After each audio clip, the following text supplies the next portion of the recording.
Everyone, I am advocate सपना कौशिक और आज हम बात करने वाले हैं कि अगर कोई व्यक्ति आपके साथ मारपीट करता है, लड़ाई झगड़ा करता है, आपको गाली देता है या किसी तरीके की धमकी देता है तो क्या आप उनके खिलाफ एफआईआर करवा सकते हैं।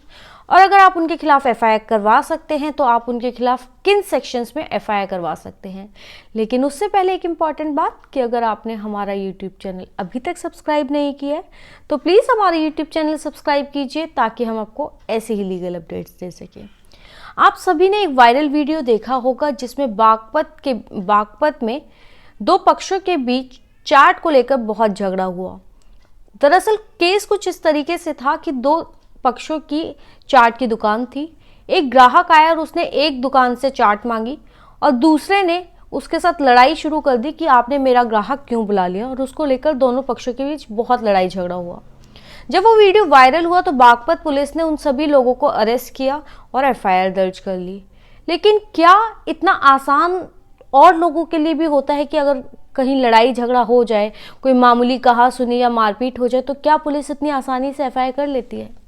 हमारे देश में एफआईआर दर्ज करवाना बहुत ही मुश्किल होता है क्योंकि जनता को पता ही नहीं होता कि एफआईआर कैसे करवानी है और पुलिस एफआईआर करना नहीं चाहती क्योंकि एफआईआर अगर वो करती हैं तो उनका काम बढ़ जाता है। उनको फिर उसके ऊपर केस की इन्वेस्टिगेशन करनी होती है, कोर्ट में चार्जशीट फाइल करनी होती है, उनका काम बढ़ जाता है और क्राइम रेशियो भी बढ़ जाता है क्योंकि क्राइम की रिकॉर्डिंग हो जाती है तो उनके पास रिकॉर्ड्स बढ़ जाते हैं। तो अक्सर ऐसा होता है कि पुलिस वाले एफआईआर लिखने से मना करते हैं और जनता को क्योंकि अपने राइट्स नहीं पता होते तो वो एफआईआर करवा भी नहीं पाते। तो अगर कोई व्यक्ति आपके साथ मारपीट करता है, आपको गाली गलौज देता है, तो आपका पूरा अधिकार है कि आप उस व्यक्ति के खिलाफ एफआईआर करवा सकते हैं। कुछ केसेस ऐसे होते हैं जहां पर कॉग्निजेबल ऑफेंस होते हैं और कुछ ऑफेंसेस नॉन कॉग्निजेबल होते हैं। तो इसके लिए आपको ये समझना बहुत जरूरी है कि कॉग्निजेबल ऑफेंस कौन से होते हैं और नॉन कॉग्निजेबल ऑफेंस कौन से होते हैं। कॉग्निजेबल ऑफेंस वो होते हैं जो सीरियस किस्म के होते हैं और इसमें 3 साल से ज्यादा की सजा होती है। ज्यादातर कॉग्निजेबल ऑफेंस जो होते हैं वो नॉन बेलेबल होते हैं। सारे ऑफेंसेस नॉन बेलेबल नहीं होते, ज्यादातर कॉग्निजेबल ऑफेंसेस नॉन बेलेबल होते हैं जिसमें बेल आपको कोर्ट से लेनी होती है। इसमें बेल आपका राइट नहीं होता। और कॉग्निजेबल ऑफेंसेस में के लिए सुप्रीम कोर्ट ने एक फेमस जजमेंट दी थी, लैंडमार्क जजमेंट दी थी ललिता कुमारी की, जिसमें उन्होंने कहा था कि कॉग्निजेबल ऑफेंसेस में इन्वेस्टिगेशन पुलिस ऑफिसर बाद में करेगा, पहले उन्हें एफआईआर करनी होगी।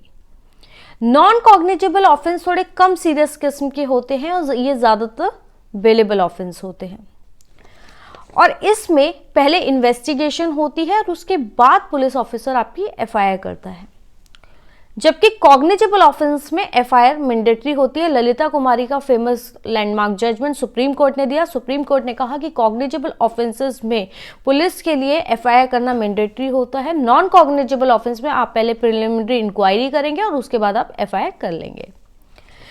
तो अगर आपकी किसी से मामूली कहासुनी मारपीट हो जाती है तो आप सेक्शन 324 में एफआईआर करवा सकते हैं। आप 334, 352, 503 और 506 इन सारे सेक्शंस में एफआईआर करवा सकते हैं। 323, 334, 352, 503 और 506 ये सारे ही जो ऑफेंसेस हैं इन सारे सेक्शंस में, ये सारे सेक्शंस नॉन कॉग्निजेबल हैं, बेलेबल हैं और इन सब में मैक्सिमम सजा जो है वो 3 साल की है। लेकिन अगर कोई व्यक्ति आपके साथ आपको ग्रीवियस हर्ट करता है, यानी कि आपको चोट बहुत ज़्यादा गंभीर चोट लगती है, आपको कोई फ्रैक्चर हो जाता है या आपके ऊपर धारदार किसी हथियार से आपके ऊपर हमला करता है, इस तरीके से अगर आपको चोट लगती है तो आप 324, 326, 335, 307 और 308 जैसे सेक्शंस में एफआईआर करवा सकते हैं।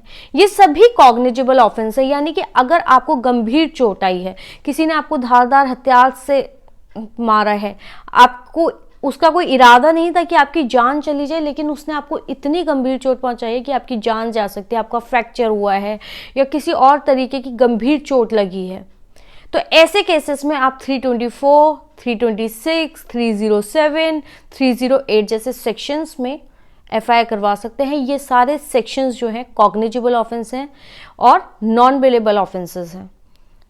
इसमें पुलिस आपकी एफआईआर करेगी और ये मैंडेटरी होता है। और अगर फिर भी पुलिस आपकी एफआईआर नहीं करती है तो आप पोस्ट से अपनी एफआईआर एसएसपी ऑफिस में दे सकते हैं। उसके बाद अगर उन्हें लगेगा कि ये कॉग्निजेबल ऑफेंस है, आपको वाकई गंभीर चोट लगी है या आपके ऊपर धारदार उससे हथियार से हमला किया गया है, पॉइजन दिया गया है, कुछ ऐसी हरकत की गई है, तो आपके कॉग्निजेबल ऑफेंसेस के सेक्शंस में आपकी एफआईआर एसएसपी ऑफिस करने के लिए अपने जूनियर ऑफिसर्स को कह देते हैं। और अगर फिर भी नहीं होता तो आप सेक्शन 156 के सबसेक्शन 3 में मजिस्ट्रेट के पास भी अपनी एफआईआर के लिए कंप्लेंट कर सकते हैं। तो ये जानना बहुत ज़रूरी होता है कि अगर किसी भी व्यक्ति को इतनी गंभीर चोट आई है, ग्रीवियस हर्ट हुआ है, चाहे उन्होंने प्रवोक किया हो, तब भी अगर आपको मारा गया, अगर आपने किसी को प्रवोक किया और फिर भी किसी ने आपको मार दिया, तो भी आप कॉग्निजेबल ऑफेंसेस होने के कारण उनके खिलाफ एफआईआर करवा सकते हैं। आपको ये वीडियो कैसा लगा और आप किन और मुद्दों पर वीडियो चाहते हैं, प्लीज़ कमेंट सेक्शन में बताएं।